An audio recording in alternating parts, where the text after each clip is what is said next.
Salam sehat sahabat Satu Pena, bagaimana kabarnya? Semoga senantiasa sehat selalu dan berada dalam lindungan Tuhan yang Maha Kuasa. Amin, amin ya robbal alamin. Senang sekali saya, Amelia Fitriani, bisa kembali menyapa sahabat Satu Pena dalam program talk show Ngobrol Bareng Penulis. Ini adalah sebuah talk show persembahan dari organisasi perkumpulan penulis Satu Pena untuk mengapresiasi penulis, sastrawan, seniman, dan dengan karya-karya mereka, gagasan mereka, dan juga proses kreatif di balik setiap karya yang mereka ciptakan. Karena di balik karya hebat selalu ada cerita yang bisa diulik. Ada pergulatan pelik yang bukan tidak mungkin justru bisa menggelitik. Pada episode kali ini kita kedatangan seorang sastrawan luar biasa dari negeri seberang yang akan kita ajak ngobrol, kita ajak berbincang mengenai banyak hal sebenarnya, personalitinya, gagasannya, bagaimana beliau proses kreatif dalam menciptakan karyanya dan juga pengalaman serta rekam jejaknya dalam berkarya. Tapi sebelum itu saya ingin lebih dulu mengundang senior saya untuk bisa memperkenalkan narasumber hebat kita pada episode kali ini. Tapi saya mau menyapa senior saya dengan pantun nih. Saya baru buat sekitar 5 menit yang lalu. Di rumah Dayat bermain mercon. Jangan lupa pesan si Nini. Salam sehat Abang John. Bagaimana kabarnya hari ini? Baik Amel, luar biasa nih saya sahur dengan pantun. Pantun diundang udah datang duluan ya Amel. Jadi sahabat Satu Pena, kali ini tamu kita sangat istimewa. Mengapa sangat istimewa? Pertama seperti tadi disebut Amel, karena ini adalah tamu pertama ya dari luar negeri ya, dari negara tetangga. Ya, istimewa kedua, beliau adalah orang hebat. Saya membaca tentang Datuk sedikit ya, belum banyak saya baca ini, tapi kehebatannya udah nampak, udah menonjol ya. Datuk ini adalah pemegang Searight Award ya tahun 2015 kalau nggak salah atau berapa gitu ya. Dan hampir semua lomba atau pertandingan atau apa namanya itu di Malaysia itu pernah dimenangkan oleh Datuk dalam semua kategori ya. Itu luar biasa ya. Dan Datuk juga sudah melalang buana ke berbagai negara ya untuk urusan kepenulisan, kepenyairan, sastrawan dan lain-lain. Untuk membaca puisi atau menyampaikan pemikiran-pemikirannya tentang sastra. Kita temui Datuk Jasni Matlani. Selamat pagi Datuk. Selamat pagi. Apa kabar ya? Kayaknya lemas ini. Baik. Baik ya. Baik.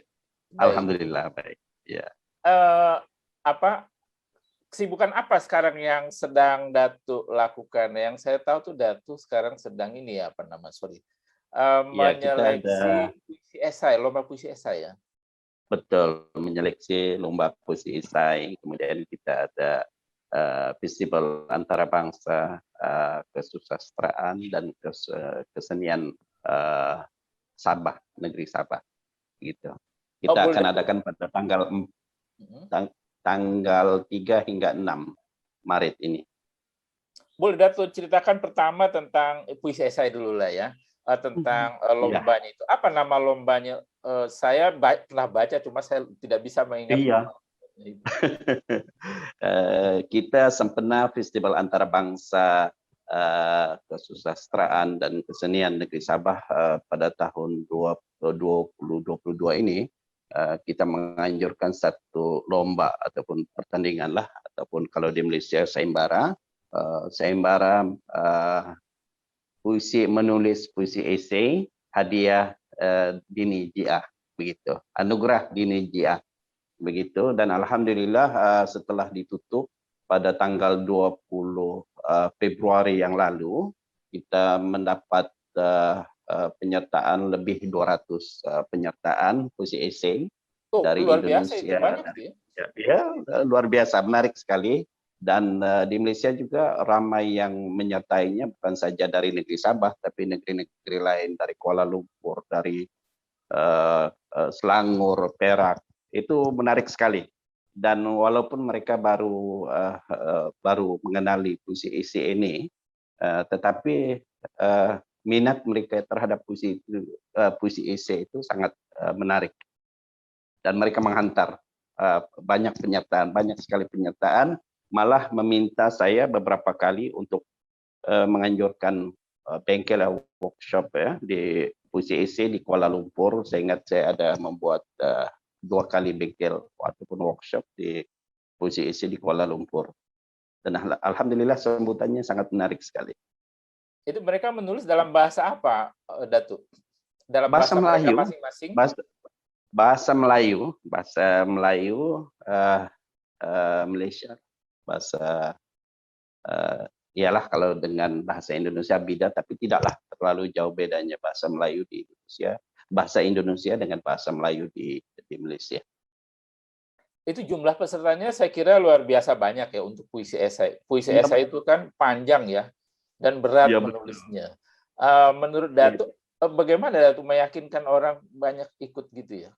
Saya di Sabah itu ada gerakan ya, ada pertumbuhan ya, dan kita melalui pertumbuhan ini kita selalu war-warkan tentang bagaimana ataupun bagaimana menulis puisi esai dan bagaimana kebaikan puisi esai ini yang mendekatkan masyarakat kepada puisi. Jadi itu yang menarik perhatian mereka lah pada saya. Sebab puisi esai ini walaupun panjang, kadang-kadang kita menulis agak panjang, tetapi bahasanya mudah dipahami dan itu sangat menarik orang ya untuk menulis puisi esai bagi saya. Tetapi waktu sayembara ini ada juga yang menulis puisi esai yang pendek, tetapi itu mungkin digugurkanlah untuk diadili ataupun dihakimi. Kalau di Malaysia itu dihakimi dan sebagainya. Oke. Itu apa? Saya bertanya ini nih, Datuk, apakah memang mereka senang menulis puisi esai atau tergiur pada hadiahnya yang lumayan? Apakah hadiahnya itu besar bagi ukuran lomba menulis puisi selama ini?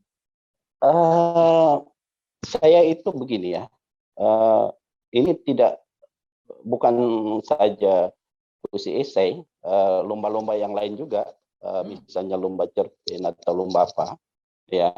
Saya itu menghargai penulis sebenarnya. Nah, kita menghargai penulis itu harus sebagai contoh kalau kita menganjurkan lomba ataupun sayembara itu harus hadiahnya lumayan untuk penulis gitu. Jadi bukan karena iya ini puisi ini harus puisi esai, contohnya lah kita menganjurkan puisi esai, ya karena puisi esai maka kita harus menganjurkan satu lomba yang hadiahnya lumayan begitu, tidak. Lomba-lomba lain juga gitu bagi saya. Tapi jumlah peserta lomba-lomba lain juga banyak, Datuk. Iya. Kalau di Malaysia ini kalau saya yang menganjurkan sayembara ya lomba penyertaannya banyak sekali. Malah kita pernah contohnya saya menganjurkan lomba menulis puisi Islam ASEAN, itu penyertaannya lebih 500. Wow. 500. Luar biasa sekali. Dan masanya mungkin banyak juga kita ya, Datuk punya ya. promosi. Iya. Mungkin juga promosinya, mungkin juga kita cara pengurusan sastra kita itu membuatkan orang tertarik tentang sesuatu aktiviti atau aktivitas yang kita anjurkan itu. Saya pikir begitu. Ini terjadi ketika Datuk menjadi Presiden Bahasa Sabah atau memang sudah tradisi di Pusat Bahasa Sabah itu memang begitu. Jadi saya pengen tahu nih sebenarnya. Di Sabah itu kita ada satu pertumbuhan, kita panggillah Badan Bahasa dan Sastra Sabah. Dan di peringkat kebangsaan, Badan Bahasa ini juga adalah bahagian daripada gerakan sastra di tingkat negara, yaitu di bawah Gapena. Jadi kita sering berkolaborasi dengan pelbagai persatuan penulis, teman-teman penulis di seluruh negara, gitu kan. Dan apabila kita menganjurkan kegiatan ataupun lomba, jadi ramai teman-teman itu, ramai teman-teman sama ada dalam gerakan sastra itu, ataupun penulis-penulis yang memang teman-teman kita di mana-mana di seluruh negara itu memberi support ya, ataupun sokongan untuk kita menganjurkan aktiviti-aktiviti yang kita anjurkan lah, seperti sayembara. Nah, kalau kita anjurkan sayembara itu ramai sekali yang teruja ikut. Sebagai contoh, bila kita anjurkan puisi esai, mereka bukan tertarik kepada hadiahnya, tapi tertarik bagaimana cara saya memberitahu apa ini puisi esai kepada mereka. Bagaimana puisi esai ini mendekatkan penulis dengan masyarakat, begitu kan, dan bagaimana puisi isi ini memberi ilmu kepada masyarakat, dan ini sangat menarik perhatian mereka. Malah yang menyertai lomba esai itu, puisi esai yang saya sertakan itu bukan saja penulis-penulis yang biasa, malah ada kalau di Indonesia apa ya, dosen, kalau di sini pensyarah pun ikut menyertai lomba puisi esai. Ini sangat menarik. Jadi mereka mungkin ada pensyarah ini ataupun dosen ini mungkin bicara tentang puisi esai di universitas kepada kepada mahasiswa-mahasiswi mereka, dan ini juga mungkin menambah bilangan mereka yang suka kepada puisi esai itu. Nah, ini cara saya. Selain daripada misalnya kalau di dalam gerakan sastra itu sendiri, saya sering menganjurkan workshop ataupun bengkel-bengkel kepada teman-teman penulis. Nah, penulis puisi itu begini, kebaikannya begini, caranya begini, dan saya sering merujuk juga teman-teman puisi-puisi esai, teman-teman kita di Indonesia, dan ini menarik perhatian mereka. Dan puisi esai ini juga menarik bagi saya karena bisa diadaptasi ke pelbagai genre sastra yang lain, misalnya drama, film, dan sebagainya. Ada satu cerita yang kita hendak sampaikan yang mungkin tidak bisa kita sampaikan dalam bentuk puisi-puisi yang biasa. Itu sangat menarik. Jadi kita ada kepelbagaian. Ada yang suka, ada yang tidak suka, itu tidak ada masalah. Seperti kata Bapak Dini, dalam taman itu banyak bunga. Nah, terserah kepada siapa-siapa saja memilih bunga yang mana yang kita sukai. Itu satu kata-kata yang bagi saya sangat menarik. Tidak timbul isu ini, oh saya tidak suka ini dan sebagainya. Kita ada pilihan dalam sebuah negara yang, kalau di Indonesia itu negara demokrasi, kita bebas membuat pilihan apa yang kita hendak untuk kehidupan kita sebagai penulis, sebagai sastrawan, dan sebagainya. Itu kita ada kebebasan kita. Tapi kayaknya di Malaysia lebih banyak taman yang bunga yang menerima puisi esai ya. Iya, betul sekali. Cuma ya saya selalu bicara dengan teman-teman begini ya. Mungkin ada kontroversi di Indonesia itu berlaku dalam sebuah negara ya. Jadi kita tidak campur tangan dalam urusan kontroversi itu di luar negara. Jadi di negara kita membina sastra secara positif. Kita menerima semua genre sastra yang baru dan sebagainya. Kita tidak terikat kepada itu, kepada kontroversi yang berlaku di luar negara, misalnya di Indonesia. Itu kita tidak terikat. Kita hanya mau mengembangkan sastra kita seadanya. Ya terima, ya tidak terima juga tidak masalah kepada kami. Nah, begitu. Tidak ada ini Datuk, perasaan bagi teman-teman di Malaysia itu sebagai puisi impor ya, dalam tanda kutip impor dari Indonesia gitu? Tidak. Saya melihat begini ya. Saya melihat negara kita, Malaysia, Indonesia itu sebagai negara serumpun ya. Kadang-kadang kalau di Borneo ini sendiri ya, di negeri Sabah, ada Sarawak, ada Brunei, ada Kalimantan, itu suku kaumnya sama. Misalnya suku kaum Dayak juga ada di Kalimantan, ada di Brunei, ada juga di Malaysia begitu. Nah, ini kita serumpun, kita bisa kita bisa hidup bersama dan tidak timbul soal ini diimpor dari dari Indonesia dan sebagainya. Kita meraihkan semua kepelbagaian daripada teman-teman penulis kita di seluruh Nusantara ini. Saya tidak pikir begitu. Nah, kita kalau yang baik itu kita terima gitu. Kita menerima yang baik. Saya pikir tidak ada sesuatu yang tidak baik daripada puisi bagi saya lah secara pribadi. Tidak ada sesuatu yang baik. Kita menerima seni, kita menerima seadanya apa yang ada dilahirkan oleh teman-teman kita sama di Indonesia ataupun di Malaysia, tidak masalah itu. Nah, kalau kita lihat juga perkembangan puisi-puisi dahulu, misalnya syair, ya, syair itu dulu kalau kita lihat perkembangannya, kita siapa yang menulis syair perahu itu, saya kira dari Indonesia juga, bukan dari Malaysia. Jadi tetapi kita menerimanya sebagai satu karya yang dilahirkan oleh para penulis di Nusantara ini. Begitu juga suatu ketika apabila muncul Chairil Anwar contohnya, ya, sebagai seorang penyair yang membawa satu aliran baru ataupun cara baru dalam berpuisi yang lebih modern dan sebagainya. Nah, itu juga berkembang di Malaysia, itu juga kita terima seadanya.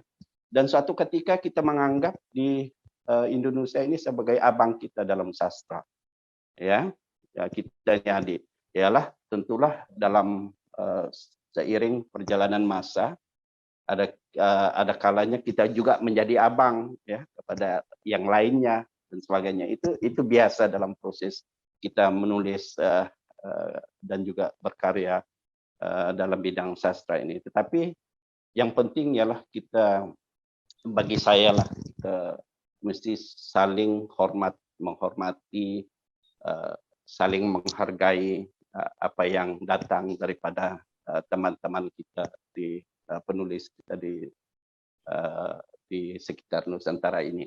Nah, begitu juga apabila Bapak Dini Ji misalnya datang dengan puisi. Nah, itu kita raihkan di Malaysia. Sama seperti kita meraihkan teman-teman penulis yang lain daripada negara tetangga kita gitu. Dan sama-sama kita mengimarahkan sastra yang kalau ya dipikir baru ya baru gitu bagi saya. Ya, kalau Malaysia memang masih adik dari Indonesia dalam bidang ini. Tapi adik Malaysia sebagai adik larinya kencang banget, Datu. Kadang-kadang udah di depan abangnya tuh. Dalam hal-hal lain juga terlihat begitu. Iya, secara biologinya begini ya. Kalau kita abang itu kadang-kadang kita mungkin abang itu dari segi biologinya kita berusia. Mungkin ada ketikanya kita bergerak sedikit lambat daripada adik kita yang tentulah cergas dan sehat. Begitu kan? Nah, kadang-kadang adik kita mendahului abang kita dalam pelbagai segi. Itu biasa dalam proses kehidupan kita, itu biasa. Tetapi abangnya tetap abang begitu. Dan sejarah tidak menafikan itu gitu. Dan seperti juga dalam kehidupan keluarga kita sehari-hari, ya abang tetap abang begitu. Adik tetap adik.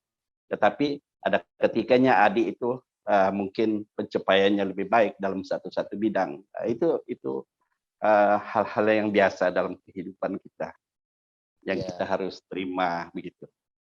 Lalu, Dato, apakah lomba menulis puisi esai ini akan dijadikan rutin oleh Pusat Bahasa Sabah? Iya, setiap tahun saya akan anjurkan setiap tahun begitu.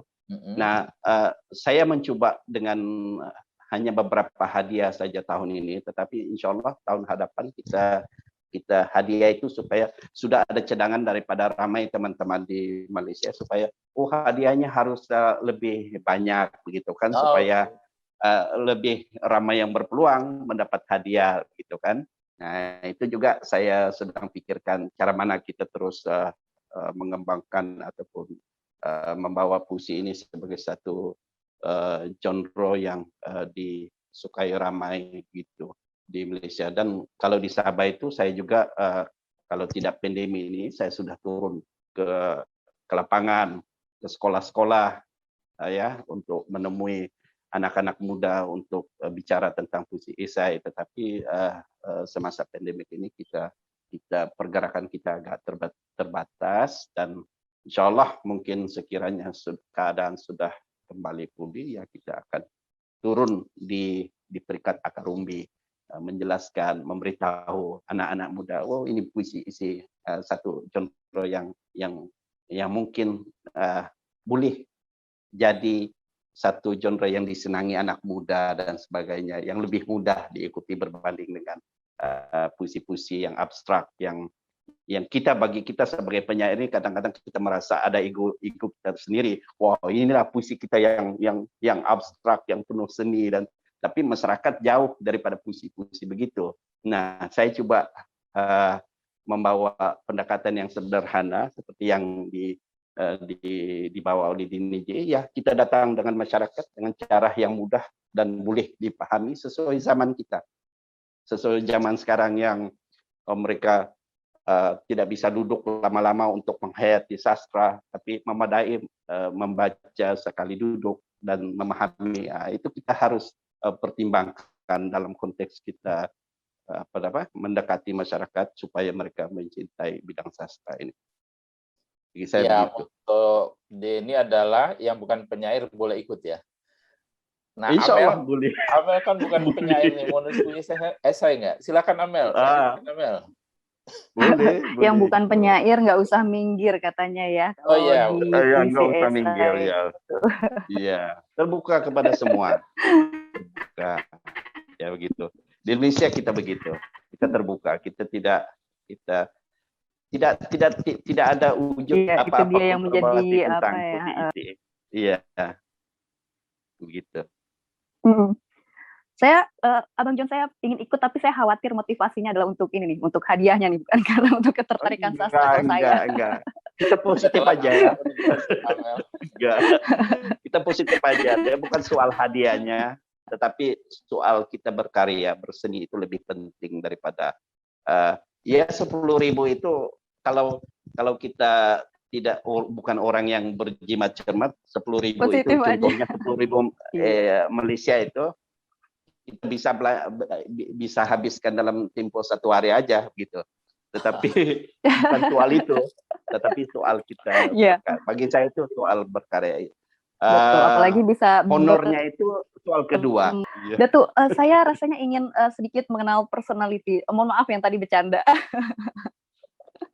Datu, saya ingin mengenal personality-nya nih lebih dekat begitu ya. Datu berarti tumbuh besar, lahir, tumbuh besar dan hingga saat ini di Sabah ya, tanah kelahiran gitu ya.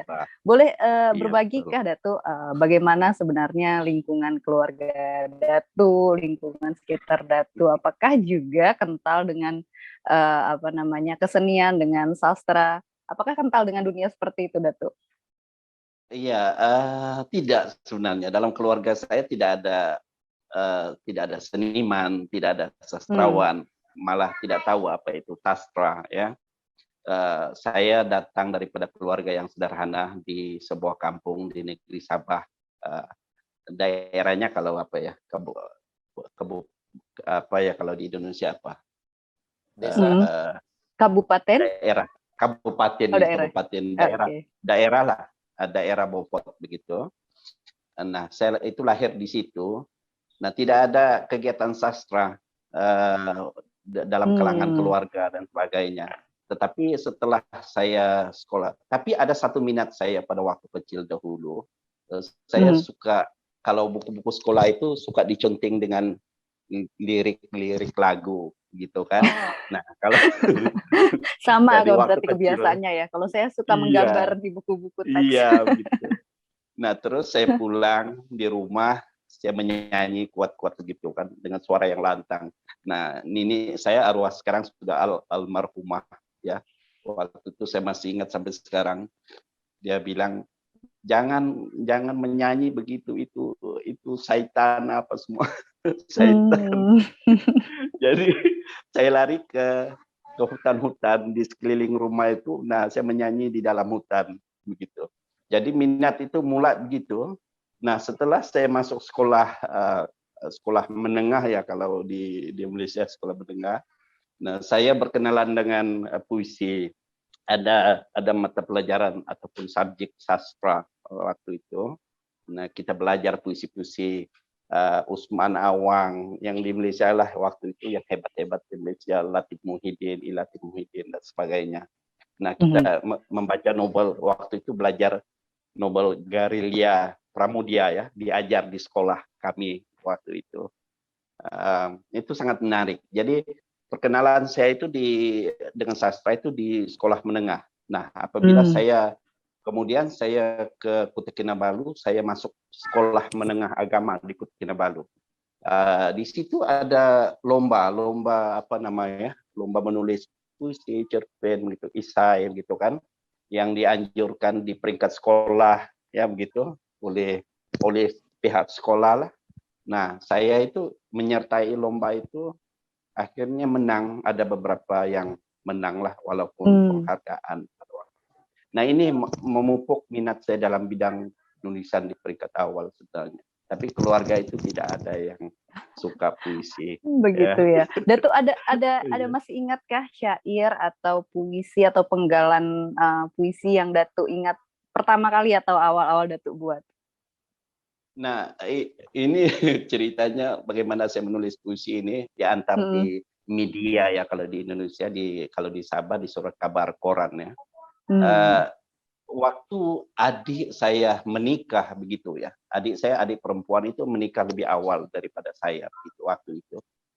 Nah, saya tidak tahu mau beri hadiah apa, mau nasihat apa kepada adik saya yang mau menikah itu, adik perempuan saya yang mau menikah itu. Jadi akhirnya saya menulis puisi. Waduh, untuk luar biasa. Pernikahan adik saya itu, dan dihantar di surat kabar ataupun koran lah kalau di Indonesia. Nah, itu disiarkan. Wah, bangga sekali saya. Yang saya tulis untuk adik saya itu disiarkan di media pada waktu itu. Nah, selepas itu saya terus menulis. Ya, saya bilang, wah, rupanya menulis ini begitu bahagia ya bagi kita pada waktu itu, kalau karya kita itu disiarkan di media. Dan memang ada sesuatu yang spesial tentang puisi itu pada waktu itu. Nah, itu puisi tentang adik saya. Alhamdulillah adik saya sekarang sudah menikah, ramai anak, dan aktif politik dia. Nah, keluarga saya itu ramai yang aktif politik, jadi calon dan sebagainya, jadi calon pemilu gitu ya. Jadi kadang-kadang di sebelah ayah, sebelah ibu itu semuanya jadi menteri, jadi apa semua lah. Keluarga itu kalau dari buku itu ramai pemimpin itu daripada keluarga saya lah, yang sama ada daripada sebelah ibu atau sebelah ayah gitu. Ya luar biasa. Cuma saya tidak jadi ikut politik, ikut lebih suka bidang penulisan begitu. Baru saya mau tanya Datuk, kenapa Datuk nggak ikut nyemplung begitu di politik? Saya apabila ayah saudara saya menjadi menteri ya, ayah saudara saya sebelah ayah menjadi menteri, dia bawa saya supaya ikut dia, dan saya ikut dia. Waktu itu dia jadi timbalan kota menteri lah di Sabah, dan saya ikut dia. Saya tidak bisa hidup dengan dunia politik yang jadwalnya harus sebagian besarnya harus bersama rakyat. Kita tidak ada masa yang banyak untuk keluarga kita, urusan diri kita sendiri itu tidak ada. Kemana saja kita pergi, rakyat akan sentiasa mencari kita dan sebagainya. Itu saya rasa saya tidak bisa lakukan. Jadi saya ini orang yang suka menulis, suka kadang-kadang ada masa tertentu saya suka bersunyi untuk menulis. Ada sesuatu yang saya pikir saya hendak tulis, itu saya memerlukan masa yang untuk bersendirian begitu. Nah, kalau kita ikut politik itu tidak ada waktu begitu, kecuali kita lari daripada rakyat, bersembunyi di mana-mana, dan kita akan dicari juga oleh rakyat. Nggak nyaman jadi begitu ya? Nggak nyaman ya. Ya. Datuk, tadi saya tertarik dengan hadiah puisinya nih untuk pernikahan sang adik. Datuk ada ingat ini kah apa penggalannya atau syairnya dari puisi itu, Datu? Barangkali bisa dibacakan. Maksa nih nggak ingat, Amel. sudah terlalu lama. Berusaha, Terlalu Bang lama. Jon.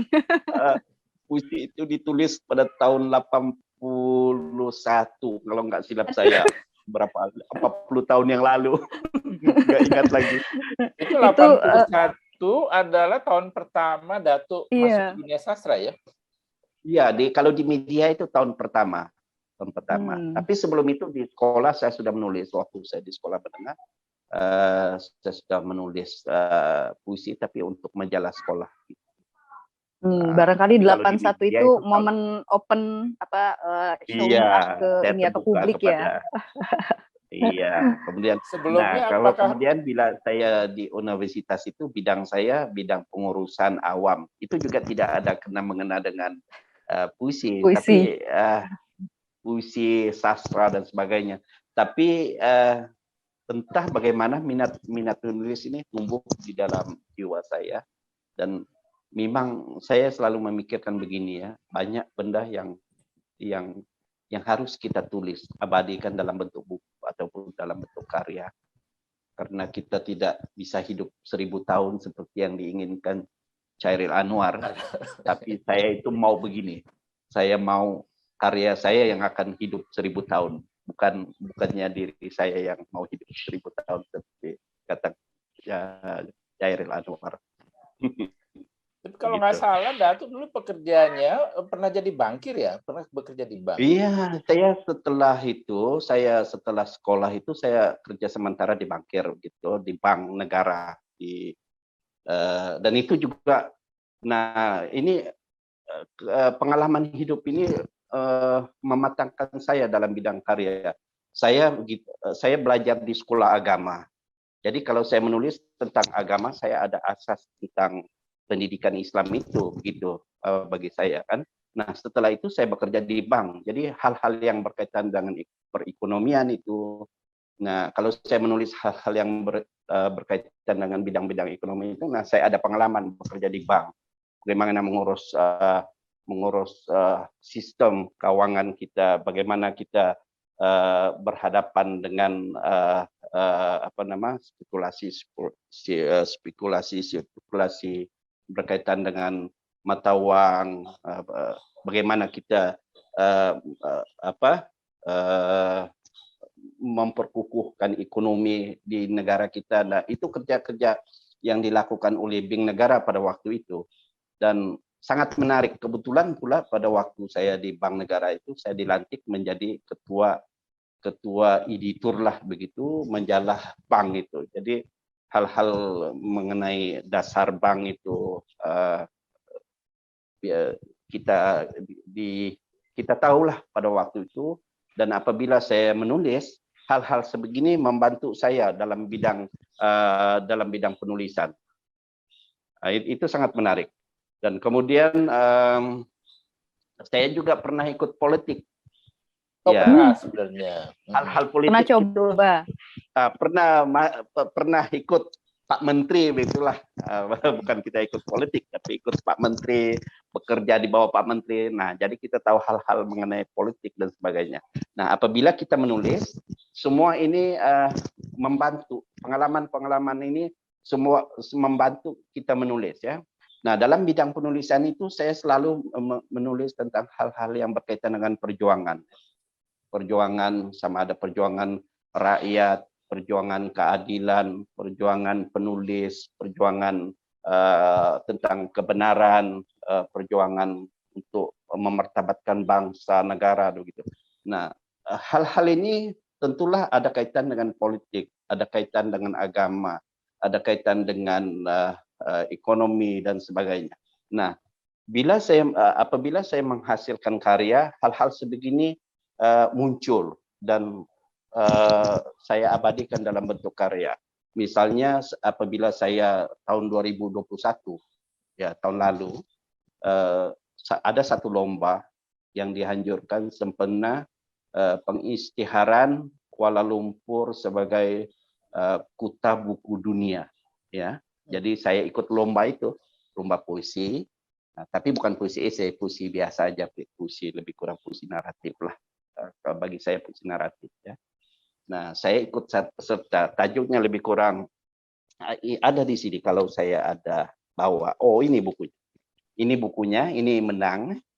Oh, oke. Tajuk ya Minotaur yang bijaksana dalam labirin pulau kami. Ya, ini sempurna lomba sempurna Kuala Lumpur sebagai kota buku dunia. Dan saya ini menang hadiah utama ya, hadiah utama Johan 1 lah barangkali di Indonesia ya. Dan puisi ini sebenarnya tentang apa ya? Tentang sebuah pulau ya, tentang bagaimana di sebuah pulau itu masyarakatnya berjuang untuk survival. Bagaimana di sebuah pulau itu masyarakatnya berjuang untuk keadilan ataupun kebenaran. Bagaimana di sebuah pulau itu masyarakatnya berjuang untuk survival mereka sendiri. Jadi semua puisi-puisi itu tentang itu, tapi ceritanya berkisar latarnya di sebuah pulau. Dan ini menang hadiah utama. Nah, saya menulis itu begitu. Dan bagi saya seorang penulis itu mesti seorang pejuang. Iya, seorang pejuang. Hanya seorang pejuang yang bisa merancang, bisa membuat strategi, bisa melihat jauh ke hadapan, dan bisa melakukan itu dan ini untuk sesuatu yang lebih baik sama ada pada masa sekarang dan pada masa hadapan. Nah, itu penulis. Visinya jauh ke depan ya. Ya, penulis itu kalau tidak pejuang, dia hanya menulis karya-karya yang biasa-biasa aja bagi saya. Nah, coba lihat kalau Hairil Anwar itu saya pikir pejuang ya, walaupun orang melihatnya sebagai individualistik, tapi sebenarnya beliau seorang pejuang untuk dirinya gitu. Nah, begitu juga siapa satu penyair Indonesia itu, Wiji Tukul Oh, ya. Tukul Wiji. Wiji Tukul. Tukul Wiji itu juga seorang pejuang ya, yang semangatnya begitu membara. Hanya ada satu kata katanya, lawan.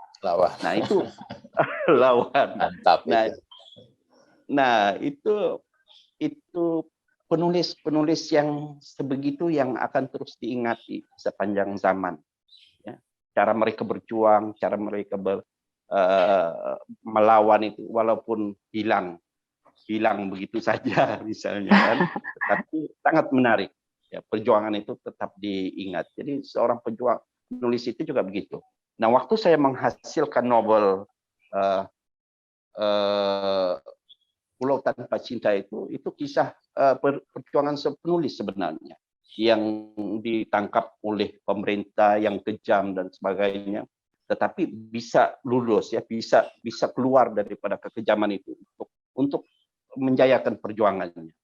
Nah, itu yang saya tulis dalam novel Pulau Tanpa Cinta itu. Ya, jadi saya juga sering mendengar apa yang saya suka baca ulasannya juga, Pulau Tanpa Cinta itu ya, Pulau Pandora. Bagaimana sebenarnya itu kan imajinatif ya, Datuk ya? Iya. Bagaimana sampai ke sana? Apakah itu juga karena Datuk memformulasikan, kan latar belakang Datuk juga soal politik juga paham, soal ekonomi juga pernah ada experience, soal agama pun begitu kan, dan juga mungkin daya pikir yang kritis. Bagaimana sebenarnya itu bisa lahir seperti itu, Datuk? Nah, saya begini, saya waktu menulis novel itu, saya mengambil masa 2 tahun ya menulis novel itu, 2 tahun. Saya memikirkan begini, saya mesti menulis satu buah novel yang akan mengabadikan perjuangan seorang penulis ya, walaupun menghadapi pelbagai kendala politik dan sebagainya, kendala pentadbiran ya, birokrasi dan sebagainya, tapi harus hidup. Nah, itu yang bermain di minda saya pada waktu itu. Nah, kalau saya melihat membuat latarnya misalnya di Sabah ataupun di Malaysia lah pada waktu itu, tentu saya akan dijebak ataupun mungkin ditangkap seperti ataupun dihilangkan seperti Tukul ya, Wiji Tukul begitu kan. Nah, saya memikirkan begini, saya harus membuat satu pulau yang tidak wujud di dunia. Nah, waktu itu saya ambil peta dunia. Saya lekatkan di peta, tahu ya? Peta kan? Map. Peta dunia, atlas ke apa ya? Nah, saya lekatkan di hadapan bilik kerja saya itu. Setiap kali saya masuk ke bilik kerja itu, saya lihat peta itu, dan saya sudah lukis pulaunya. Di mana, kedudukannya di mana, apa semua. Jadi ada pulau virtual ya. Pulau imajinatif rasanya. Imajinasi aja begitu. Pulau itu ada wujud begitu. Saya perlu itu sebab saya mesti pulau itu seolah-olah real, hidup ya. Nah, pulau-pulau yang berdekatan itu dengan Pulau Pandora itu apa misalnya kan. Nah, saya harus tahu itu. Sebab itu saya lukis itu pulau itu di peta itu, dan kemudian saya harus kaitkan dengan sejarah-sejarah, misalnya kedatangan penjajah dahulu yang pernah datang di negeri-negeri yang berdekatan dengan Pulau Pandora itu yang saya reka itu, ya, supaya latar itu kelihatannya hidup gitu kan, ataupun real gitu. Nah, saya sengaja membuat itu supaya memisongkan kalau ada kritikan-kritikan saya terhadap pemerintah ataupun pemimpin-pemimpin. Nah, saya bisa memisongkan itu karena ini berlaku di Pulau Pandora, bukan di Malaysia begitu. Jadi, walaupun ada sebahagian itu kritikan kepada pemimpin-pemimpin kita, kepada negara kita. Ya, itu pasti biasa. Mereka menangkap lah ya esensinya ya. Iya. Pasti mereka menangkap esensinya ya. Maksud dari itu. Oh, waktu novel itu sudah diterjemahkan, diadaptasi ke teater dan sudah dipentaskan beberapa kali di Sabah. Nah, satu ketika waktu pementasan di Kinabalu, di satu tempat lah di auditorium di Kinabalu itu, selepas teater itu, persembahan teater itu, ada beberapa orang menemui saya, pegawai pemerintah lah kalau di Indonesia, di sini pegawai kerajaan yang mendekati saya pada waktu itu. Wah, Jasni, begitu berani kamu yang menulis ini.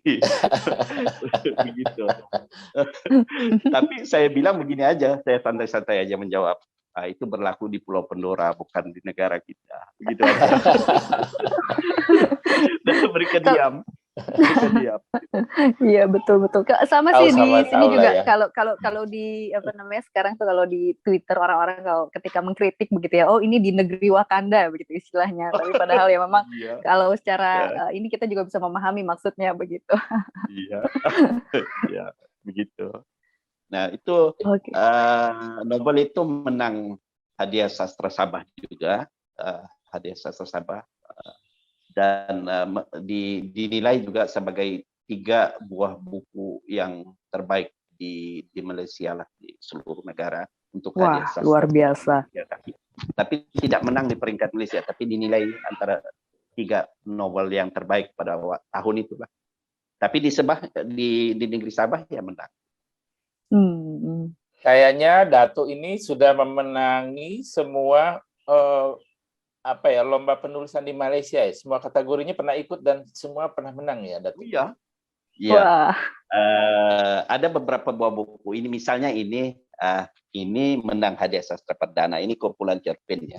Tajuknya aja Cerita Monyet, Anjing, dan Pohon Ginkgo. Nah, kalau kita sebut anjing itu juga ada unsur-unsur kritikannya, tetapi sangat halus begitu. Contohnya bagaimana saya mengkritik orang yang mengagung-agungkan bahasa Inggris. Saya menulis begini, mereka mau menjadi orang Inggris, tapi orang Inggris tetap memanggilnya juga anjing, walaupun dia berbahasa Inggris itu lebih baik daripada orang Inggris sendiri. Mereka tetap memanggilnya anjing, begitu. Jadi itu kritikan yang halus, gitu. Jadi ini perjuangan cara menulis juga sangat halus. Jadi saya itu dalam buku itu saya menghasilkan cerpen-cerpen yang mengkritik tentang perjuangan memartabatkan bahasa, perjuangan memartabatkan bangsa, menghargai tanah air dan sebagainya. Tetapi dalam cerita-cerita yang apa ya, kalau di sini ya agak sinis lah, ya saya tulis begitu. Itulah cara saya menulis puisi ataupun cerpen ataupun novel. Tetapi mesti ada semangat perjuangan lah. Ada sesuatu yang kita hendak perjuangkan dan itu mengalir dalam cara kita menulis dan sebagainya. Begitu bagi saya. Kita ada satu cuplikan video sebenarnya Datuk membaca puisi. Kita mau tanya-tanya sedikit soal puisi. Puisi ya kalau nggak salah. Boleh dibantu Mas Bayu? Terima kasih adik pengacara majelis kita yang ramah mesra. Yang berhormat Datuk, tuan-tuan dan puan-puan, rakan penulis semua, saya akan membacakan sebuah puisi yang berjudul Kita Warga Bumi Merdeka.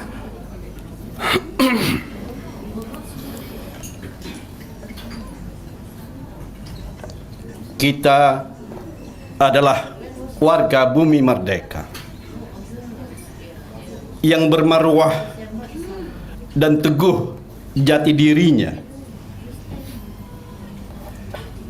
Kita adalah warga bumi merdeka,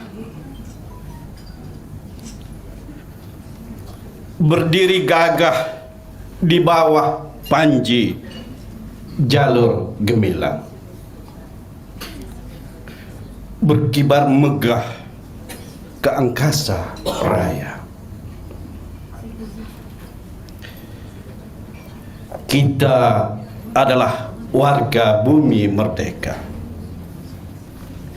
yang setia menjunjung tahta perlembagaan. Kita adalah warga bumi merdeka yang menggenggam ukhuwah bersatu teguh. Jangan ada sesiapa di antara kita pecahkan harmoni dengan luntaran batu prasangka. Jangan ada sesiapa yang membakar jerami kebahagiaan dengan api sengketa. Jangan robek jalur gemilang dan rebahkan tiangnya ke bumi dengan kapak ideologi songsang. Jangan cemarkan jernih air perlembagaan dengan kocakan riak pertimbangan tiada paksi. Jangan titiskan darah kemanusiaan dan palitkan warna kehancuran di persada bumi tercinta. Di sini di bumi tercinta ini, bumi merdeka ini, kita patrikan janji setia, bersatu teguh, bercerai rubuh. Di sini di bumi tercinta ini, kita pacakkan menara azam biar kokoh menyangga transformasi. Di sini di bumi merdeka ini, kita samaikan budi, suburkan pohon ilmu dan angkat tampuk rohani ke langit putih nan tinggi.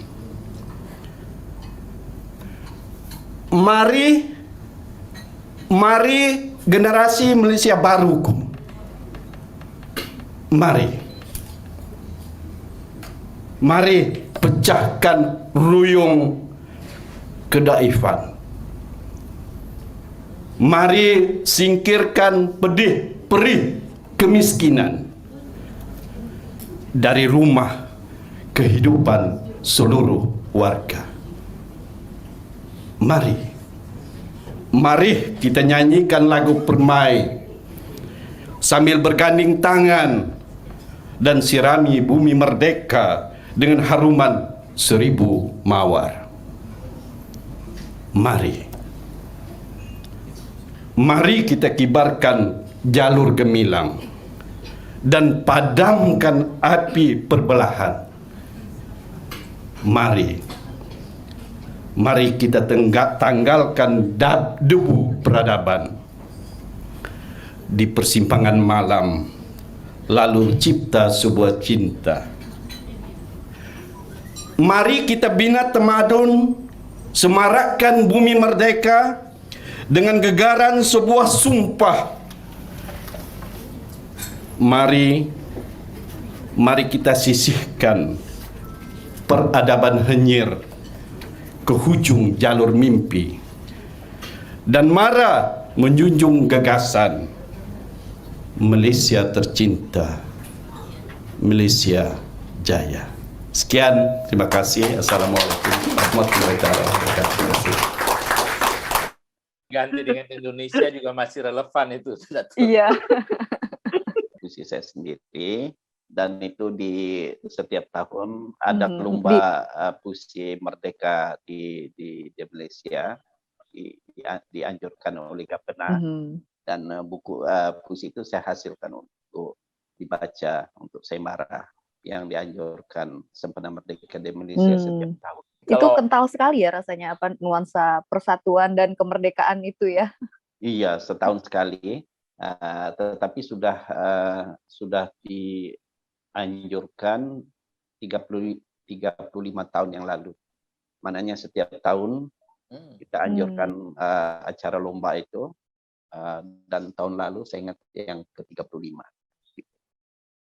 Dari tahun 70-an lagi lah sudah mulai dianjurkan. Jadi Datuk, ini kalau saya perhatikan, di Malaysia itu banyak sekali lomba-lomba puisi ya, Datuk, lomba sastra, banyak sekali. gitu. Ya banyak sekali.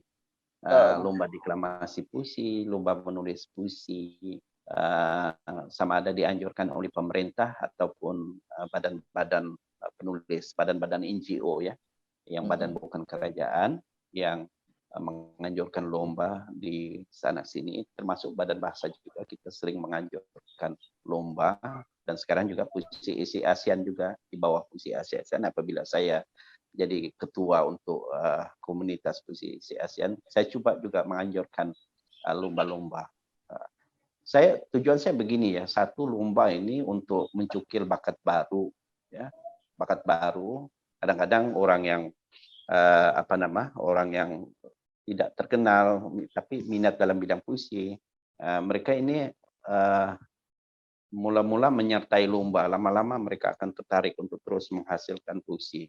Nah, begitu juga saya perhatikan ramai teman-teman penulis yang mereka ini juga menjadi penulis yang baik setelah menyertai lomba-lomba ini. Sebab dalam lomba ini kita coba menghasilkan karya itu sebaik yang mungkin ya, sebaik yang mungkin, dan itu bukan mudah ya.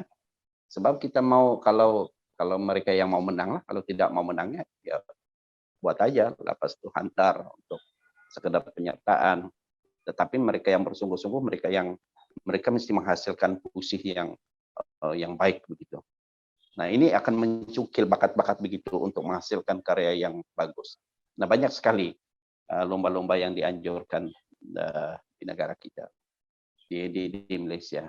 Nah, kalau setelah saya akrab dengan teman-teman di Indonesia, saya juga harus menganjurkan sayembara yang kita buka kepada negara-negara ASEAN. Misalnya apabila saya menganjurkan pertandingan puisi Islam, itu saya buka kepada penulis-penulis ASEAN, ada dari Singapura, ada daripada Indonesia, ada penyertaan daripada Thailand, Brunei, dan sebagainya. Itu sangat menarik sekali. Itu sangat berjaya. Dan insya Allah saya mau lakukan juga itu untuk puisi esai. Mungkin puisi esai ini agak apa ya?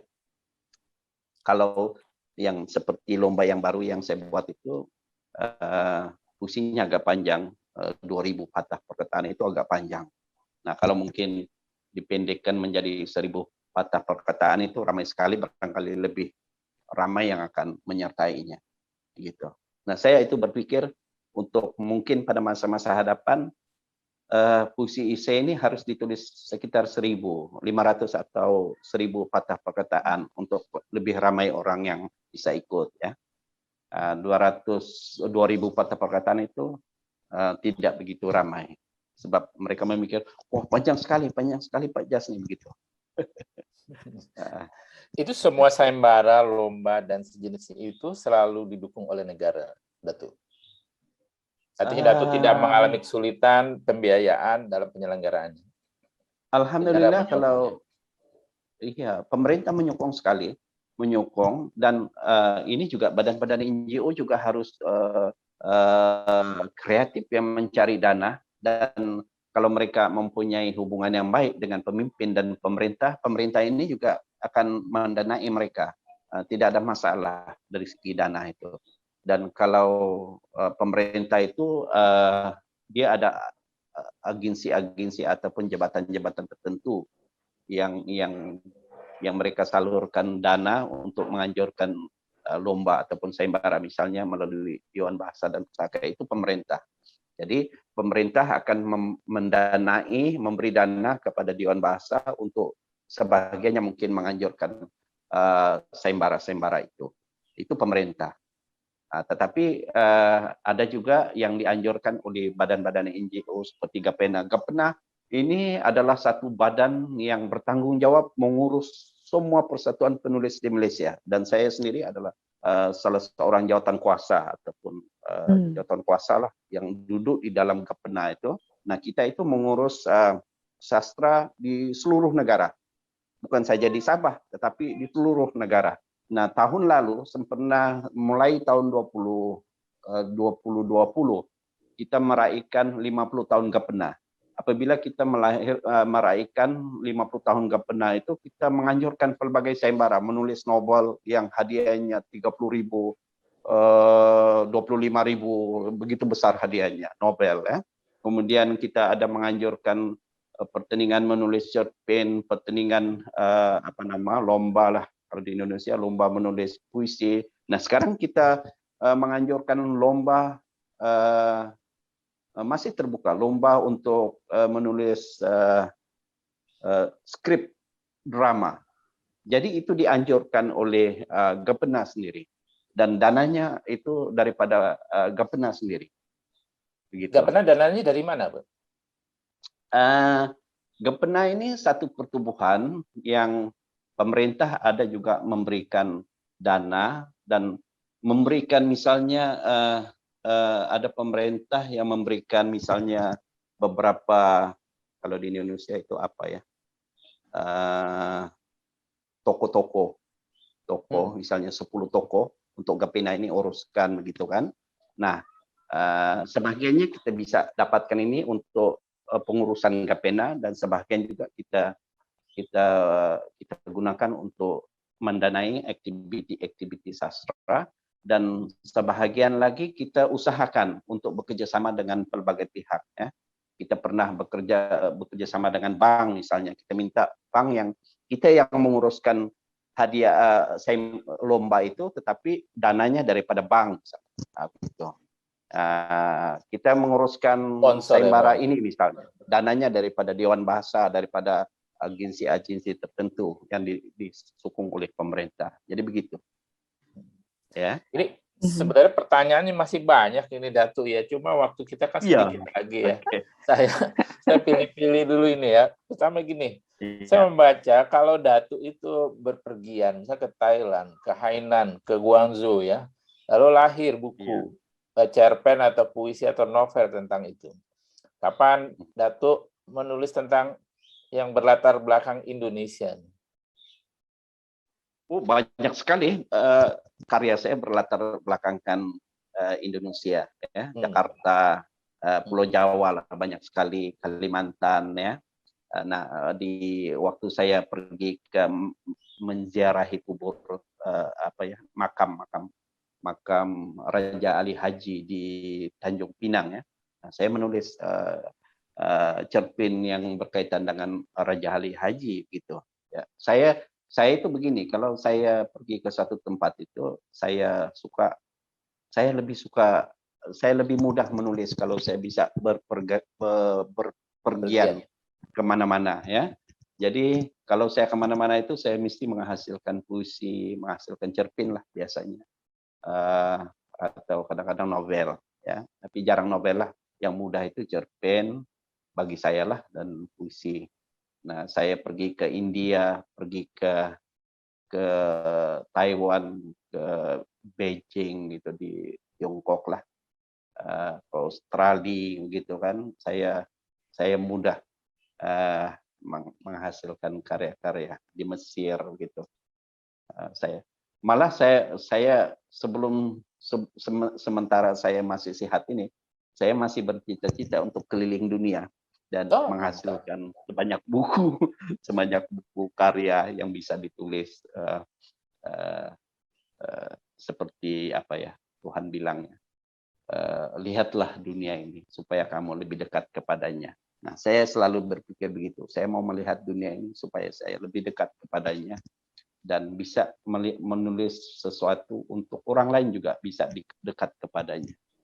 Nah, saya berpikir begitu. Kalau saya perhatikan, saya juga membaca, bukan hanya tempat yang membuat daya tarik Datuk ya, tapi juga perempuan ya. Saya baca itu ada perempuan bernama Iris ya, dalam perjalanan ke Hainan, ke Guangzhou ya. Akhirnya menjadi tokoh cerpen, lalu menjadi nama publishing ya kalau nggak salah ya. Bagaimana ceritanya? Nah, itu cantik iya, apa betul. dia itu?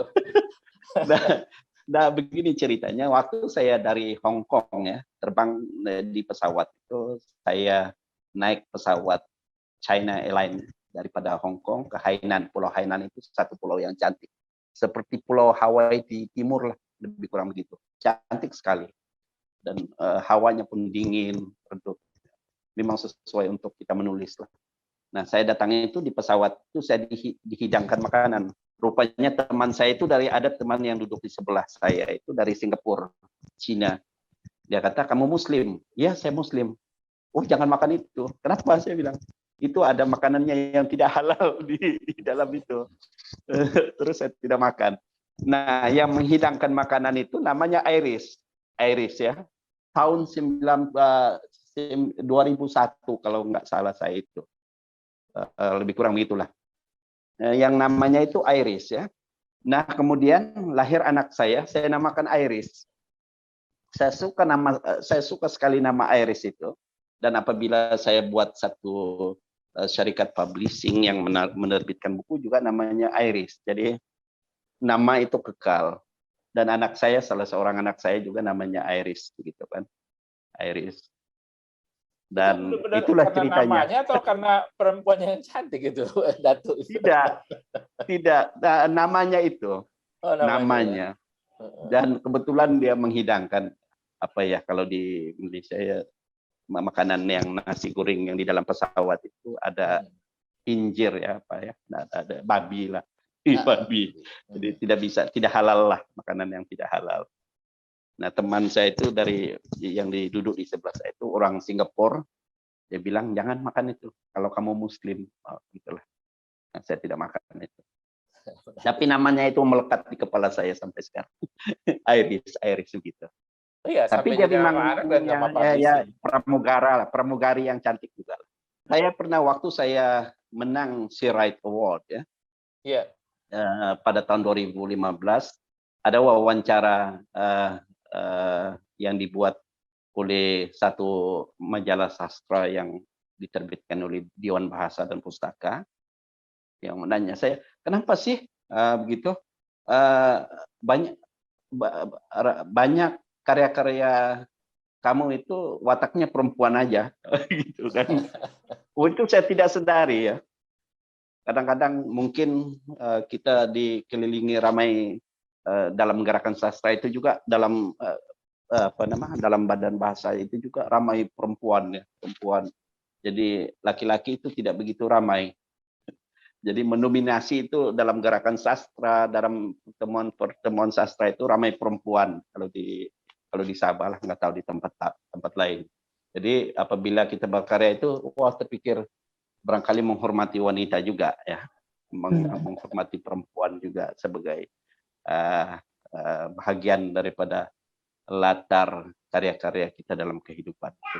Dan nama Fatin Hamamah juga ada ya dalam karya Datuk ya. Nah, saya ini lucu sekali. Saya satu hari saya ingin sekali untuk menulis satu cerpen tentang perjuangan suku kaum bangsa saya. Nah, waktu itu saya baru pulang dari Indonesia, dari Jakarta. Nah, kebetulan waktu di Jakarta ada Fatin Hamamah, ada ramai teman-teman kan. Bila pulang itu saya teringat untuk menulis satu karya tentang suku kaum saya, perjuangan suku kaum saya orang Bisaya ya. Nah, nama Fatin Hamamah itu muncul waktu itu. Saya bilang dia akan muncul di dalam karya saya, begitu saja.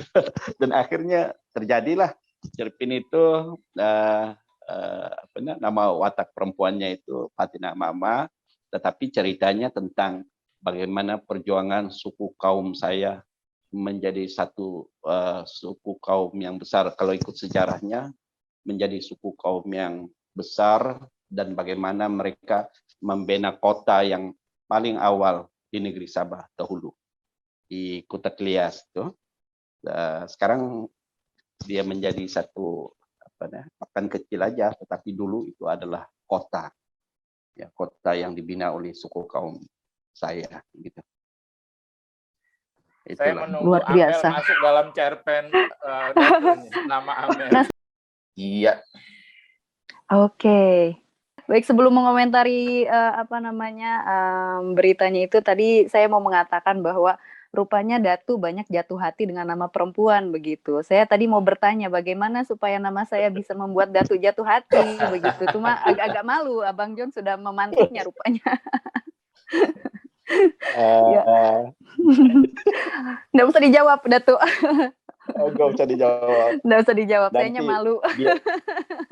Biar masa yang menjawabnya. Betul.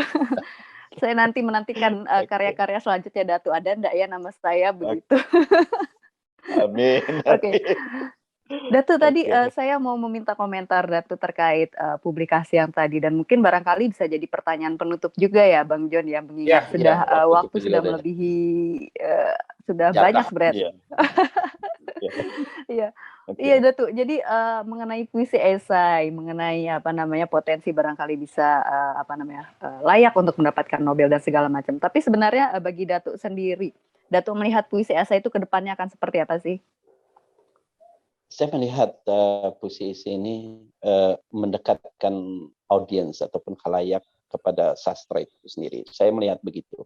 Saya percaya dengan kajian Bapak Dini J.A. bahwa semakin lama semakin orang menjauhkan diri daripada puisi. Saya percaya itu. Sebab saya mengalami ini, pengalaman saya. Saya kalau bicara puisi dengan teman-teman yang tidak tahu sastra, mereka bilang saya itu jiwa-jiwa. Jiwa-jiwang ini kalau seperti orang gila lah begitu kan. Kalau kita bicara puisi dengan orang-orang yang oh ya kamu orang seni, kamu orang sastra, saya tidak paham itu begitu. Jadi seolah-olah mereka mau menghindar kalau kita bicara tentang sastra pada orang-orang yang tidak memahami sastra, ya, dan tidak meminati sastra. Tetapi saya melihat puisi esai ini mendekatkan kita itu. Ya mungkin ada yang berargumentasi bahwa puisi esai ini merusakkan seni dan sebagainya. Tidak begitu. Sebab kita melihat bagaimana seni itu berkembang, ya. bagaimana seni itu bisa menjadi satu milik masyarakat, milik negara, ya. Nah, saya baru-baru ini saya menulis menerbitkan sebuah buku baru minggu lalu. Saya menerbitkan satu buku untuk keluarga Malaysia, dan saya minta Bapak Ketua Menteri kami di Sabah untuk menulis puisi, dan saya membantu penulisan puisi itu bersama-sama beliau. Dan apabila apa yang beliau katakan kepada saya pada waktu itu, Datuk Jasni, puisi ini bisa dipahami oleh rakyat enggak? Begitu. Jadi saya bilang ini puisi yang mudah sekali, yang seperti puisi esai lah, yang lebih kurang puisi, yang bahasanya dipermudahkan dan sebagainya supaya orang bisa paham.